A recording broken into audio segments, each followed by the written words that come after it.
Hello students, welcome to my YouTube channel. आज के इस वीडियो में हम पढ़ेंगे W.B. यीट्स यानी कि विलियम बटलर यीट्स की एक बहुत ही ब्यूटीफुल पोएम जिसका नाम है a prayer for my daughter. William Butler Yeats के बारे में हम थोड़ा सा जान लेते हैं और किन कंडीशंस में ये पोएम उन्होंने लिखी है, सो दैट हम बेटर वे में इस पोएम को समझ सके, इसका मीनिंग हम समझ सके। थोड़ा सा कॉम्प्लिकेटेड पोएम है, थोड़े से जो वर्ड्स हैं वो हाईली लिटरेरी वर्ड्स यूज़ किए गए हैं, तो उनको समझने के लिए हमें थोड़ा सा डीपली इसको देखना पड़ेगा। उन कंडीशंस को हम देखते हैं जिन कंडीशंस में ये पोएम लिखी गई थी। W.B. यीट्स एक आयरिश पोएट है। इनने फर्स्ट पोएम इनकी पब्लिश जब की थी, इनकी एज जस्ट 24 ईयर्स थी। इनका बर्थ 1865 में हुआ था एंड डेथ 1939 में हुई थी। जिस पोएम की हम बात कर रहे हैं, ये पोएम इन्होंने 1919 में लिखी थी और इसको जब पब्लिश किया था तो 1921 में ये पब्लिश हुई थी। इस पोएम के पहले इन्होंने एक और पोएम लिखी थी जो कि इनकी डॉटर के बर्थ के जस्ट पहले लिखी गई थी। ठीक है, 1 महीने पहले लिखी गई थी, जिसका नाम था द सेकंड कमिंग।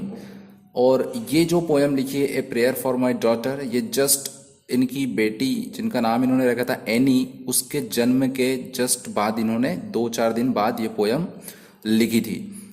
26 फरवरी 1919 को इनकी जो फर्स्ट डॉटर है उसका जन्म हुआ था।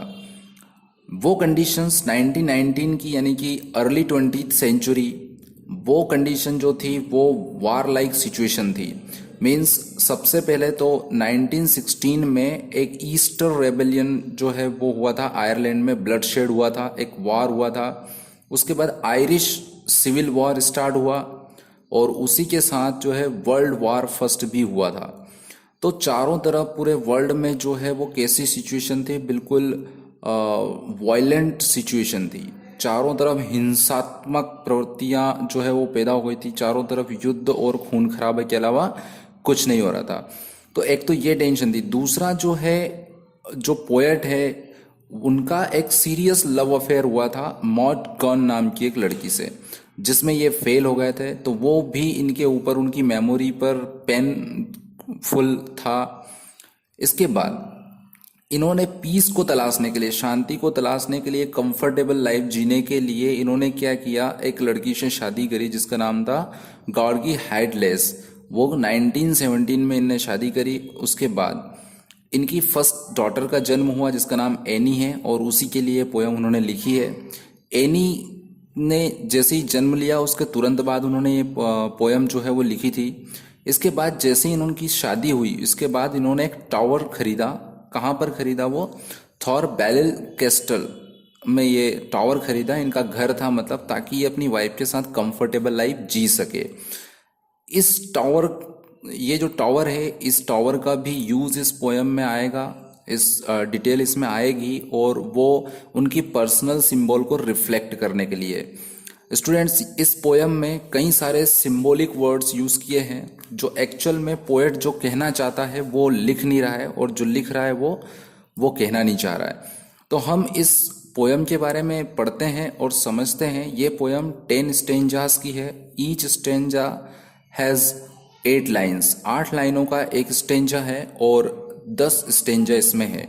सबसे पहले मैं आपको पहले स्टेंजा पे ले चलता हूँ। पहले स्टेंजा में किस तरह से उन्होंने सिंबल्स यूज किए हैं। सिंबल्स मतलब कि एक्चुअल में वो चीज जो उन्होंने, जो वर्ड यहाँ पर पोएम में यूज किया है, वो वर्ड का मीनिंग तो कुछ और निकलता है, लेकिन हमें कुछ और समझाने के लिए पोएट ने वो वर्ड का यूज किया है।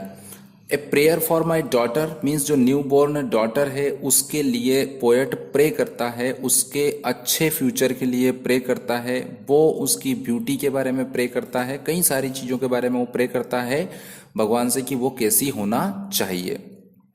चलिए फर्स्ट स्टेंजा से हम स्टार्ट करते हैं। Once more the storm is howling and half hid under this cradle hood and coverlid my child sleeps on. क्या कह रहा है? वंस मोर, एक बार फिर। स्टॉर्म मीन्स तूफान, इज हॉलिंग मतलब उठ खड़ा हुआ है, गरज रहा है। एक बार फिर तूफान गरज रहा है। तो यहाँ पे स्टॉर्म होलिंग, यहाँ पर कोई तूफान नहीं आया एक्चुअल में, इसको एज ए सिंबॉलिक यूज किया है। जो कि उस समय की कंडीशन है। जैसी वॉर लाइक सिचुएशन चल रही थी 1919 में, आयरिश वॉर, सिविल वॉर चल रहा था और वर्ल्ड वॉर चल रहा था, तो उस कंडीशन में एनार्चिक मीन्स जो अराजकता वाली कंडीशन थी, है ना, वो उस ब्लड शेड के बाद जो अर्ली 20th सेंचुरी में हुआ था, वर्ल्ड वॉर फर्स्ट के ड्यूरिंग हुआ था, तो उसको एज ए स्टॉर्म बोला है, एक तूफान बोला है कि ये तूफान एक बार फिर खड़ा हो चुका है। यानी कि जो ब्लड शेड और जो वायलेंस सिचुएशन है वो क्रिएट हो रही है। और मेरी बच्ची जो है वो आधी, क्रेडल मतलब झूला है ना, क्रेडलहुड मतलब कि कवर लिड मीन्स वो कवर है, वो छोटी सी बच्ची अपने झूले में कवर हो रही है, आधी ढकी हुई है और वो बच्ची झूले में सो रही है। There is no obstacle but Gregory's wood and one bare hill, whereby the haystack and roof leveling wind। तो क्या कह रहा है कि यहाँ पर ये तूफान जो है, इस तूफान को रोकने के लिए कोई भी अवरोधक नहीं है, कोई बाधा नहीं है। केवल दो बाधाएं हैं। पहली तो है जो बेयर हिल है वो, मतलब एक पहाड़ी है वो, और दूसरी है ग्रेगरीज वुड, ग्रेगरी का जो खेत या जंगल है वो है ग्रेगरी। लेडी ग्रेगरी है ये, एक महिला थी जिन्होंने इनको पैट्रोनाइज किया था W.B. यीट्स को, यानी कि पोएट की बहुत बड़ी हेल्पर, बहुत अच्छी हेल्पर ये रही थी। तो उन्होंने कहा कि एक तो उनका वुड और दूसरा एक हिल है, वो ही इस तूफान को जो है क्या कर सकती है, सिर्फ रेजिस्ट कर सकती है, रोक सकती है। Whereby the haystack, haystack मतलब कि जो है मतलब घास होता है ना, haystack and roof levelling wind. तो जो तूफान की हवाएं चल रही है वो कितनी ऊपर ऊपर तक जा रही है कि पूरा हे स्टेक मतलब कि पूरा घास का ढेर जो है वो उठा उठा के इतनी ऊपर तक उड़ा ले जा रही है कि जो रूफ है, घर की जो छतें हैं, इतना ऊपर तक उनको पहुंचा रही है। मतलब काफी भयंकर और काफी तेज और तूफानी हवा है। Bred on the Atlantic can be stayed, bred मतलब जो होता है वो क्या होता है, ओरिजिनिंग पॉइंट। तो ये जो तूफान है इसका मेन ओरिजिनिंग पॉइंट क्या है, अटलांटिक। तो जो समुद्री तूफान है वो अटलांटिक महासागर से क्या हो रहा है, वो उठ रहा है। और मीन्स अटलांटिक महासागर की बात करिए, ओशन की बात करिए, मीन्स उस पर्टिकुलर एरिया जहां पर वो रहते थे, आयरलैंड, तो आयरलैंड में ये तूफान आया हुआ है, यानी कि आयरलैंड में ये सिविल वॉर की सिचुएशन आ गई है। And for an hour I have walked and prayed because of the great gloom that is in my mind. Poet कह रहा है कि मेरे माइंड में एक ग्रेट ग्लूम मतलब उदासी छाई हुई है, वो टेंशन में, मैं टेंशन में हूँ, और इस टेंशन में मैं यहाँ से वहाँ 1 घंटे से क्या कर रहा हूँ, वॉक कर रहा हूँ, चहलकदमी कर करके मैं प्रे कर रहा हूँ अपनी डॉटर के लिए। अगले स्टेंजा में बोलता है, I have walked and prayed for this young child an hour, मैं चल रहा हूँ और पिछले 1 घंटे से अपने इस यंग चाइल्ड के लिए प्रार्थना कर रहा हूँ। And hear the sea wind scream upon the tower, tower मतलब ये वही है उनका जो घर जो उन्होंने खरीदा था, जिसकी हमने पहले स्टार्टिंग में बात करी थी। उस घर से मैं खड़े होकर ये सी वाइंड की स्क्रीम मतलब उसकी चीख, जो सी वाइंड समुद्री हवा है उनकी तूफान की, वो मैं सुन सकता हूँ, मतलब खतरे का अंदाजा मैं लगा सकता हूं। तो यहाँ पर सी वाइंड एक्चुअल में नहीं है, कोई तूफान यहाँ पर नहीं है, बल्कि तूफान कौन सा है यहाँ पर, वो युद्ध वाला तूफान है। तो उसकी जो चीख है वो मैं सुन सकता हूँ। And under the arches of the bridge and scream in the above the flooded stream, flooded stream मतलब कि जो नदियां हैं, यानी कि हर एक जगहों पर जैसे बाढ़ जैसी सिचुएशन बन जाती है, और एर्चेस ऑफ ब्रिज है ना, जो ब्रिज के नीचे से निकलने के जो एक एंट्री या एग्जिट गेट्स रहते हैं, वो हर जगहों पर ये स्क्रीम, एल्म मीन्स क्या होता है, एल्म्स जो है वो एक ट्री है, तो उस पेड़ के ऊपर मतलब हवाएं जब चलती है तो पेड़ किस तरह से सरसराहट करते हैं और आवाज करते हैं। तो इन सब सिंबल्स को यूज करके वो कहना चाह रहे हैं कि the war like situation existed everywhere in the country, means a single place is not remain, कोई सिंगल प्लेस जो है वो बचा नहीं है, एक छोटी सी जगह भी नहीं बची जहां पर ये वॉर लाइक सिचुएशन या ब्लड सेड सिचुएशन नहीं है। और इन सब को, इन चीख को, यानी कि इस वायलेंस लाइक सिचुएशन को देख कर, समझ कर, इमेजिनिंग इन एक्साइटेड रिवरी, रिवरी मतलब क्या होता है, डे ड्रीम। तो यहाँ पर एक्साइटेड रिवरी की उन्होंने बात करी है, तो इसका मतलब ये होता है कि वो एक ऐसी इमेजिनेशन कर रहे हैं जो उनको उत्तेजित कर रहे हैं, मीन्स माइंड को क्या कर रहे हैं, उत्तेजित। तो ये सब देखकर सुनकर मेरा मस्तिष्क जो है, मेरा माइंड बड़ा उत्तेजित हो रहा है। किस चीज के लिए उत्तेजित हो रहा है? That the future years had कम। तो उनको क्या लगता है, यहाँ पर बहुत ही अच्छी है ये इंपॉर्टेंट क्वेश्चन और बनता है यहाँ पर, that what does the mean by saying future years had कम, है ना। फ्यूचर ईयर्स हैड कम का क्या मतलब है, क्या पोएट कहना चाहता है? तो इसका मतलब यह है कि जो भविष्य में जो मैं अंदाजा लगा रहा हूँ कि आने वाला टाइम कितना खतरनाक और कितना डेंजरस हो सकता है, मुझे ऐसा लगता है कि वो लगभग अब शुरू हो चुका है। तो जो पोएट इमेजिन कर रहा है, जो इमेजिन कर रहा है फ्यूचर के बारे में, जो फोरकास्टिंग कर रहा है, वो फोरकास्टिंग करते हुए उसको ऐसा लग रहा है कि ये शायद वार लाइक सिचुएशन बहुत खतरनाक हो जाएगी और वो आ चुकी है। The future years had come dancing to a frenzy drum out of the murderous innocence of the sea. क्या कह रहा है कि जो देखो यहाँ पर मर्डरस इनोसेंस, इनोसेंस मतलब क्या होता है? इनोसेंस का मतलब होता है कि निर्दोष, एक तरह से जिसका कोई दोष नहीं हो, और मर्डरस मतलब मर्डर कर देने वाला। तो एक लिटरेरी फिगर का यहाँ पर यूज हुआ है and that literary figure is called oxymoron.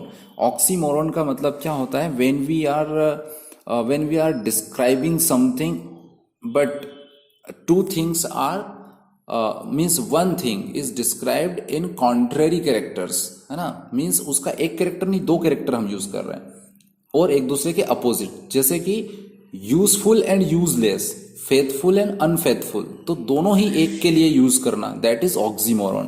तो यहाँ पर ऑक्सीमोरॉन उन्होंने यूज किया है कि जो फ्यूचर ईयर्स है वो आ चुके हैं, जैसा लग रहा है शुरू हो रहे हैं। और यहाँ पर dancing to a frenzy drum, है ना। तो ड्रम मतलब क्या होता है कि जो ढोल होता है उसको अपन ड्रम बोलते हैं। और यहाँ पर उसका यूज़ क्यों किया है, तो वो बोल रहा है कि ये जो फ्यूचर ईयर आए हैं, ये फ्यूचर ईयर के जो मर्डरस सिचुएशंस है, ये डिस्ट्रॉट वाली, जो व्याकुल कर देने वाली सिचुएशंस है, ये क्या हो गई है, ऑटोमेटिक शुरू हो चुकी है। और इस चीज को लेकर उनका मन जो है पोएट का वो व्यथित है, व्याकुल है।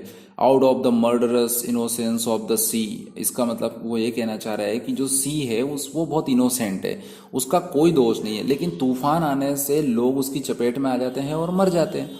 तो वो एक तरह से मर्डरस भी हो गया, मतलब क्रिमिनल भी हो गया, और इनोसेंट भी हो गया। तो उसी तरह से जो सिचुएशन है, वर्ल्ड की जो सिचुएशन चल रही है या कंट्री की जो सिचुएशन चल रही थी उस समय, वो ऐसी ही थी कि लोग कुछ कर तो रहे थे पर वो किसी को नुकसान ना पहुंचाना चाहते थे, लेकिन खुद का प्रॉफिट करने के लिए या खुद को फायदा देने के लिए उनके रास्ते में जो आ रहे थे उनको या तो मार डाल रहे थे या तो उनका नुकसान कर रहे थे। किसी न किसी तरीके से ये सिचुएशन क्रिएट हो रही थी। तो इस जो वाइल्ड सिचुएशन क्रिएट हुई थी, इस वाइल्ड सिचुएशन से वो डरा हुआ है, इसीलिए पोएट जो है वो क्या कर रहा है, एक तरह से प्रे कर रहा है अपने डॉटर के लिए। नेक्स्ट स्टेंजा क्या कहता है, may she be granted beauty and yet not beauty to make strangers eye distraught. क्या कह रहा है कि उसकी बेटी के लिए वो प्रे कर रहा है कि मेरी बेटी को ग्रांटेड मतलब कि उसको दी जाए, है ना। भगवान तुम उसको खूबसूरती तो देना, पर इतनी खूबसूरती मत देना कि कोई अनजान व्यक्ति जब उसको देखे तो वो उसको देखकर व्याकुल हो जाए, उत्तेजित हो जाए, या फिर उसको देखकर वो देखता ही रह जाए। और hers before a looking glass for such being made beautiful over much.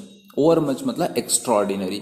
तो उसको इतना एक्स्ट्राऑर्डिनरी ब्यूटीफुल मत बनाना कि वो खुद भी जो है अपने आप को लुकिंग ग्लास मतलब मिरर में देखकर वो बैठी रहे और अपने आप को निहारती रहे। और क्या कंसीडर करे, consider beauty A sufficient and, और ये कंसीडर करे कि ब्यूटी ही सब कुछ है ना।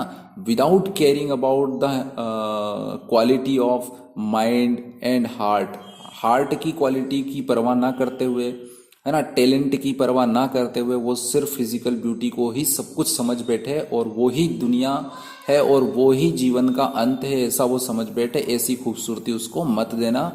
Loose natural kindness and maybe, natural kindness मतलब अपने खुद के अंदर जो प्राकृतिक या स्वाभाविक जो स्वभाव होता है उसको वो खो दे।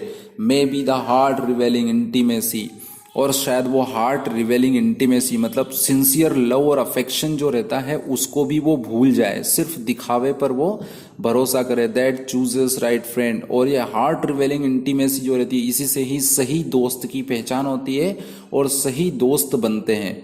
और अगर ये हार्ट रिवेलिंग इंटीमेसी मतलब कि सिंसियर लव और अफेक्शंस नहीं होते हैं तो लोग आपके पास नहीं आएंगे, आपका कोई दोस्त नहीं होगा। तो पोएट भी यही कह रहा है कि ऐसी खूबसूरती नहीं देना भगवान उसे, वो खूबसूरत तो रहे परंतु ऐसी खूबसूरती मत देना जिससे कि क्या हो जाए, उसका कोई फ्रेंड ही ना बन पाए। And never find A friend, और उसका कोई दोस्त ही ना बने। 3 स्टेंजास कंप्लीट हुए हैं, लंबा वीडियो हो जाएगा इसलिए ये आज के इस वीडियो में इतना ही। नेक्स्ट वीडियो में मैं आपको नेक्स्ट स्टेंजास को एक्सप्लेन करूंगा सो दैट आप उसको ध्यान से अच्छे से पढ़ सके, पढ़ सके। होप आपको ये वीडियो अच्छे से समझ में आई होगी ये पोयम। सो नेक्स्ट वीडियो जल्दी मैं आपको अपलोड करूंगा। प्लीज सब्सक्राइब दिस चैनल ताकि वो आपको वीडियो मिल जाए और आप अच्छे से इस पोयम को समझ पाए। Thank you.